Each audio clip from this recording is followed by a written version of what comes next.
I was just talking to Ethan from Oxley Police in Tamworth to try and find out what the fuck's going on. Nice guy. Because, look, in the last 9 years since 2015, I've had so many people harass me. People in Sydney harass me over an imaginary trauma towards Tamworth. And what they've done is not well, what they've done is made me hate certain people because they kept costing me living home environment and assets, belongings, and so forth. They're trying to force me to move to Tamworth. I'm not from Tamworth. No one would tell me the reason why and who started it. It was probably my mother. So then I started telling people, I said, look, if you get any information from Carol, she's a child. My mother, yeah, she did abuse me with my stepfather, but there's no trauma there. So I don't know why this was going on because I wasn't close to anyone to begin with. So we're not close. I don't know how to describe this. This is ridiculous. It's insane. Okay, what you've done is cost me loss of assets, loss of belongings, car, living home environment, savings for 9 years. There's more trauma to do with that than anything else in my life. The majority of damage caused to my life was only just caused in the last 9 years, nothing before 2015. So there's like I don't know why people want to talk to me about something that happened before 2015 when I've consistently said there is no damage before 2015. You've caused the damage by not correcting wrong information in 2015, and then you consistently come after, continuously come after my life since, and you kept causing me damage even though I kept saying stop. You've got wrong information, correct it. And I've been saying it since 2015, 2016. So I went to the only reason why I came back from America wasn't for what people keep making up. It was because you continued it into America. Apparently, like it's like I said, idiots. It's not Greyhound therapy. I don't have PTSD. I don't have any trauma. It's the same shit that was getting said by George Jacobs to do with Star Casino. I'm like, but you're making those stories up. You're making stories up of PTSD that I don't have. You're making avoidance issues up. You're making, oh, he's afraid to go back to Star Casino. But you're making that up. I never said that. And that's the thing. So there's that. And like, I'll just explain in detail, like just really quickly before I start getting onto a tangent. Okay, we had a horse stud in Sydney growing up. So there's nothing. Oh, you got to move on. You just destroyed all of my expensive assets and belongings, and then told me to move on from it. So by teaching this ridiculous lesson that what you guys have done is criminal. So I've lost. Like, okay, even if I go to the ornate mirror that I had, that massive, huge, heavy gold ornate mirror that needed three people to lift it up on a hook, that full length was massive. It was brought over in Alexandria years ago, back in 2006. That was over $1,000 just for that mirror. You're talking about the Edwardian solid mahogany cabinet, 1910 with Maker's Mark. Came from the UK. I got it from an auction house in 2006. Lawson's in Glebe down near the roundabout.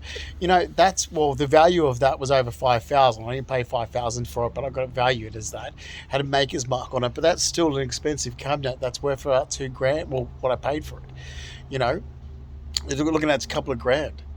The same thing. You've got the Louis XIV style marble top commode, the 1880s marble top commode. That was from 2005 at Ruffer and Keller in near Booth Street there in Leichhardt. That's expensive. The music chair was brought at the same time, the Victorian music chair. So was the 1930s, 1940s, the wing-back cigar chairs, the French cigar chairs that I had. You're talking about my nana's dinner set, So America, you got to let go and move on your grandfather's photo of his prize pigeon racing photo. Well, I should start treating all immigrants like I was treated in America. Because that's what was going on. You're deliberately causing me damage to my assets, belongings, and savings, and then saying you've got to learn to move forward from it. Well, what you're doing is criminal. So what you're doing is criminal. And then the same crap to do with Tamworth, because my mother's there telling people, he grew up in Tamworth because she's up to a scam. So I told people, I said, look, my mum's a child abuser, and she's up to some scheme and scam. Don't listen to her. Like she did. I'm not going to get into the abuse from her because there's no need to, because that was moved on from. If police did charge her in the 90s like they should have, well, they're not going to charge her now. That's my attitude. It's like, well, police should have charged her in the 90s. I don't have any trauma related to it. But, like I said, I was trying to explain to her, I don't have trauma related to it. It's a criminal matter that you should have charged someone for. The trauma was gone. the criminal matter remains that it's still criminal. You should have charged in the 90s, you didn't.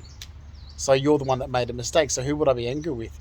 My mother, who got away with the criminal behaviour, or New South Wales Police? Well, New South Wales Police is who I'm angry with. You're the one letting people get away with criminal behaviour. So yeah, but Mum was born in Darlinghurst. Like I said to people, I was like, Mum's not from the country. Mum was born in Darlinghurst, and her parents were still living in Rozelle. Nan and Pop, Reg and Lola, were still living in 90 Mansfield Street, Rozelle, when Mum was born. They moved to Blacktown in 1962, which is why I was born in Blacktown, but I all started at 12 Dunsmore Street in Rooty Hill. That's where I'm from. Big Nam was still living in Big Nam moved back to Leichhardt in 1989. Uncle Fred's from Bellevue Hill, but he bought the house in Leichhardt, in 43 Piper Street, Leichhardt, that my nana Lola was raised in, and her siblings like Mari and Eddie. So Mary Sayer, my great-grandmother, who married a Keegan, so became Mary Keegan. So Mary Sayer and Arthur Keegan, my great-grandparents, raised their family in Leichhardt, 43 Piper Street, Leichhardt. That house was still in our family in 1999. I used to go to that house all the time. That's Nan's house, I used to call it, because it's the house my nana Lola was raised in. So was her sister Mari, so was her brother Eddie, so was her other brother Brian. Her nephew, Mum's cousin, still lives down not far, Brian Keegan. He's in the area still. Dad's father's from Botany Bay. Dad's mother's from Drummoyne Abbotsford area, which is Ruby. They raised their family in Parramatta and then retired to the Central Coast. Like, this is where idiots keep making up stories. It's like, yeah, but I'm from Sydney. Why would I move out? Why do I have to move? Because of all this bullshit that's going on where everyone's moving around to new areas. It's like, but why? I'm from Sydney and I don't like anything outside the city, thanks. And it's not trauma related, it's the fact that I don't like nature. So why would I go and live where I look out my window and all I can see is land and trees? I think that's horrible. Well, I don't want to live like that. I don't like it. And it's not from trauma. It's like, well, why do I have to like nature because someone else likes it? Sorry, why would I like that? I don't like it. Same as I don't like fucking birds. Oh my God. Can't stand it. Same with the reason why I brought a dog that is an inside dog, even though he's a larger dog. A city dog that actually gets a rash from the grass because I couldn't care less about nature or outdoors. Like, it makes no sense. I can give a massive detail. Now you've caused me damage. You've caused me damage with your bullshit scam of trying to make up that is. And Giovanni's the biggest one. It's like he even lied yesterday. And it's like, oh, here we go. He's been lying to people like his family for years. He lied to Abigail and Francis Noyce, and then did that little scam towards me with her.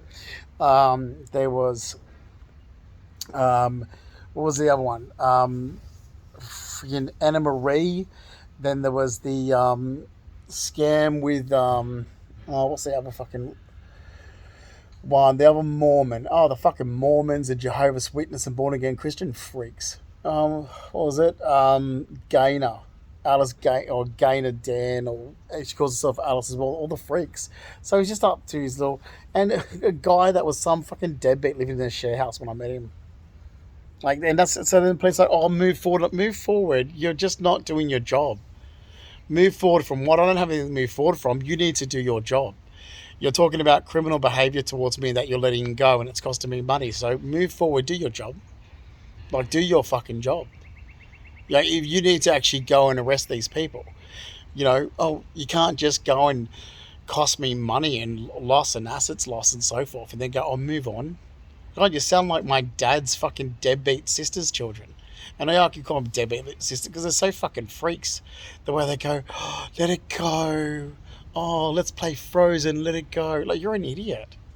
Like, they're fucking idiots that never had anything.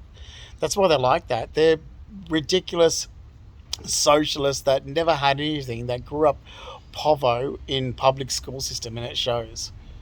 And we had to affiliate with them. Like, it's like a lot of my cousins, it's like, we have to affiliate with them. You know, that whole thing you do to keep family members happy. You look at them and think, oh God, you can so tell that they were brought up in public schools. And you can.